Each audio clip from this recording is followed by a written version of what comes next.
আমার নবী গিয়েছে তায়েফে, ছোট ছোট পাথর আমার নবীকে মেরেছে, পাথরগুলা গেঁথে গেছে। আমার নবী যখন পাথর তুলতে যায়, ওই পাথর তোলার পরে হুলকি দিয়ে রক্ত বের হয়েছে। আমার নবী হাঁটতেছে, আমার নবীর কদমের কাঁটা ফোটানোর জন্য কাঁটা বিছিয়ে দিয়েছে, নবীর কদমে কাঁটা লেগেছে, আমার নবীর কদমে মোবারক থেকে রক্ত মোবারক ঝরেছে, আমার নবী কষ্ট পেয়েছে, এরপরও বদদুয়া করেন নাই। আমার নবী হাঁটতেছেন কদম রেখে, বিরাট পাথর নবীর কদমে ফেলেছেন, আমার নবীর একটা কদম থেতলায় গেছে, আঘাতপ্রাপ্ত হয়েছে, রক্ত বের হয়েছে।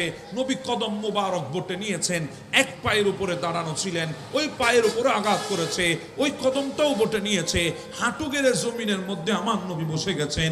ওই তায়েফবাসীরা মেহেরবানি দেখাই নাই, মমতা দেখাই নাই, মায়া দেখাই নাই, আমার নবীর জামার কলার ধরে একবার উপরে তুলেছে, আবার জমিনের মধ্যে আছাড় দিয়েছে।